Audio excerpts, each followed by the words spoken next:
আলিমউদ্দিন যুবদা কলেজের HSC BM দ্বিতীয় বর্ষের ছাত্রছাত্রীদের অনলাইন ক্লাসে তোমাদেরকে স্বাগতম। প্রিয় শিক্ষার্থীবৃন্দ, আশা করি সবাই ভালো আছো। আজকে আমি তোমাদেরকে পড়াবো ব্যবসায় সংগঠন ও ব্যবস্থাপনা 2। প্রিয় শিক্ষার্থীবৃন্দ, আমাদের টপিকটি হল ব্যবসায় সংগঠন ও ব্যবস্থাপনা 2। তো আমি ব্যবস্থাপনা অংশটা পড়াবো আজকে।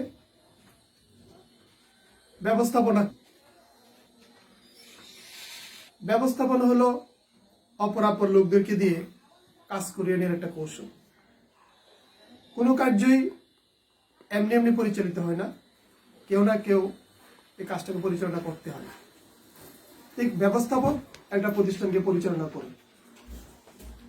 কোনো রাইটারের মতে ব্যবস্থাপনা হলো পরিকল্পনা, সংগঠন, নিয়ন্ত্রণ, সমন্বয় সাধন, নির্দেশনা, প্রেরণা এবং বাজেটের সমন্বয়।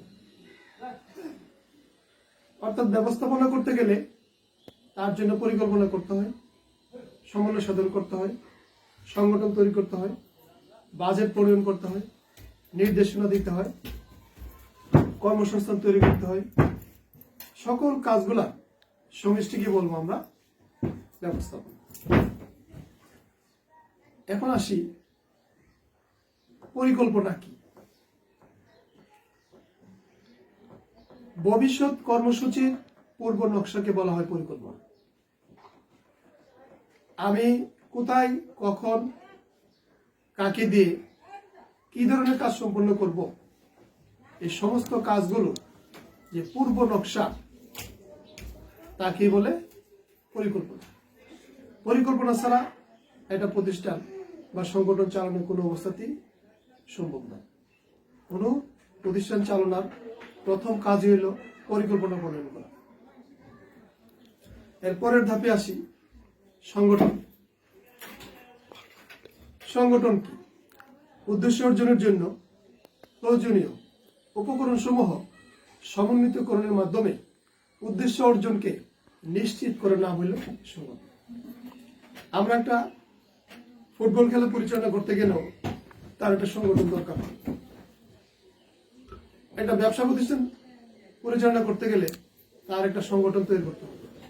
সংগঠন ছাড়া প্রতিষ্ঠানকে সুশৃঙ্খলভাবে পরিচালনা করা কোনো অবস্থাতেই সম্ভব নয়। এরপর আসি সমন্বয় সাধন। সমন্বয় সাধন কি? আমরা যেমন একটা মোবাইলের মধ্যে বিভিন্ন পার্টস গুলো থাকে, বিভিন্ন পার্টস গুলোকে আমরা এলোমেলোভাবে সাজিয়ে যদি মোবাইলের বাটন আমরা ক্লিক করি, মোবাইল কখনো বাজবে না। তদ্রুপ একটা প্রতিষ্ঠানের যে কাজগুলো থাকে, সমস্ত কাজগুলোকে সুশৃঙ্খলভাবে সাজানোর নাম হইল সমন্বয় সাধন। আমরা যখন শিক্ষা প্রতিষ্ঠানে ক্লাস করি, সকল শিক্ষক যদি সকাল 10টায় এসে পড়ানোর চিন্তা করে, ছাত্রদেরকে পড়ানোর চেষ্টা করে, তাহলে কোনোভাবেই পড়ানো সম্ভব হবে। একটা রুটিন করে নিতে হবে, কে কখন ক্লাস নেবে, কার ক্লাস কোটা থেকে হবে। এভাবে রুটিন মাফিক কাজ করলেই তাদেরকে প্রকৃত শিক্ষাদান করা সম্ভব। তদ্রুপ একটা প্রতিষ্ঠানের বিভিন্ন কাজগুলোকে সাজিয়ে শৃঙ্খলা রক্ষা করার নাম হইল সমন্বয় সাধন। এরপর আসি নির্দেশনা। নির্দেশনা কি? নির্দেশনা হইল কাউকে কোনো কিছু করার জন্য অবহিত করা। ব্যবস্থাপনা নির্দেশনার প্রধান একটা অন্যতম কাজ। ব্যবস্থাপক ওনার সহকর্মী এবং অধস্তনদেরকে কোনো কিছু করার জন্য, কাজ করার জন্য নির্দেশনা প্রদান করবে, আর সেই নির্দেশনা বাস্তবায়ন করানো ব্যবস্থাপকের দায়িত্ব।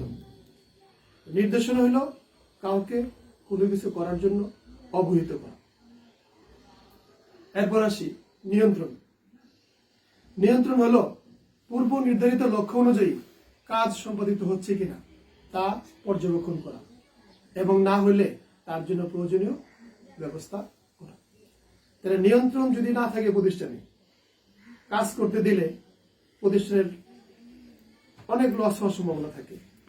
যেমন আমরা মনে ধরি একটা কলম ফ্যাক্টরিতে কলম তৈরি হবে, কলমের বডিটা তৈরি হবে এবং ক্যাপ তৈরি হবে। আর কলমের বডিটা যদি ক্যাপের সাথে মাপে না মিলে, তাহলে আমি 2 লক্ষ কলম তৈরি করলাম, 2 লক্ষ ক্যাপ তৈরি করলাম, কিন্তু দেখা হচ্ছে ক্যাপগুলো অ্যাডজাস্ট হলো না। দেখা গেছে আমার সমস্ত পরিকল্পনায় ব্যর্থ, আমার এই কলম কেউ কিনবে না।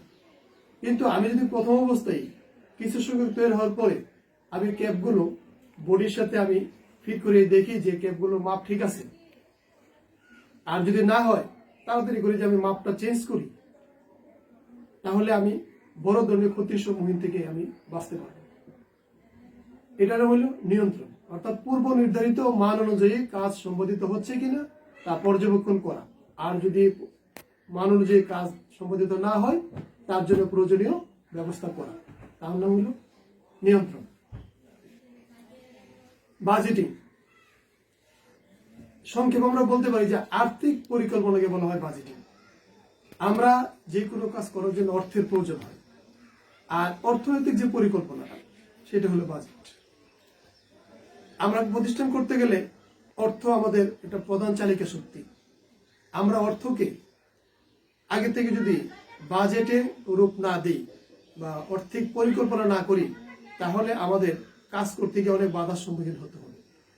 আমাদের প্রতিষ্ঠানের লক্ষ্যকে আমরা ফুলফিল করতে পারবো না যদি আমরা আমাদের অর্থের পরিকল্পনা পূর্ব থেকে না করে নিই। তাই একটি প্রতিষ্ঠানের আর্থিক পরিকল্পনা একটি গুরুত্বপূর্ণ কাজ। আর্থিক পরিকল্পনার নাম হলো বাজেটিং। এরপর আসি প্রেরণা বা মোটিভেশন। প্রেরণা কি? কর্মীদেরকে শুধুমাত্র শাসন করেই কাজ আদায় করে নেওয়া যায় না, তাদের থেকে সম্পূর্ণ তাদের কাজটা আদায় করে নিতে গেলে আমরা তাদেরকে প্রেরণা দিতে হবে। একজন কর্মীর থেকে তার সর্বোচ্চ দক্ষতা অনুযায়ী কাজ করিয়ে নেওয়ার যে কৌশল, সেটা হলো প্রেরণা বা মোটিভেশন। আমরা একজন কর্মীর যতটুকু দক্ষতা আছে, আমরা তার থেকে সর্বোচ্চ দক্ষতা অনুযায়ী কাজটা যদি আদায় করতে চাই, তাহলে আমাদেরকে অবশ্যই কর্মীকে প্রেরণা প্রদান করতে হবে। প্রেরণা ব্যবস্থাপনার একটা অন্যতম কাজ। এরপর আসি কর্মসংস্থান করা। কর্মসংস্থান ব্যবস্থাপনা একা কাজ করতে পারবে না। ব্যবস্থাপনাকে বা ব্যবস্থাপককে কাজ করতে গেলে অবশ্যই তার কর্মী বাহিনী দরকার। আর কর্মী বাহিনী নিয়োগ, প্রশিক্ষণ, বেতন প্রদান, বদলি, সমস্ত কাজগুলোই কর্মসংস্থান কাজের অন্তর্ভুক্ত। এই কর্মসংস্থান ব্যবস্থাপনার একটি অন্যতম কাজ। তাছাড়াও আরো অনেক কাজ ব্যবস্থাপনা করে থাকে প্রতিষ্ঠানের সাথে আনুষঙ্গিক। আমরা আজকে প্রধান প্রধান কাজগুলো আলোচনা করলাম, পরবর্তীতে আমরা আরো বিস্তারিত আলোচনা করব। আমি সকলকে ধন্যবাদ দিয়ে আজকে আমি ক্লাস শেষ করছি। খোদা হাফেজ।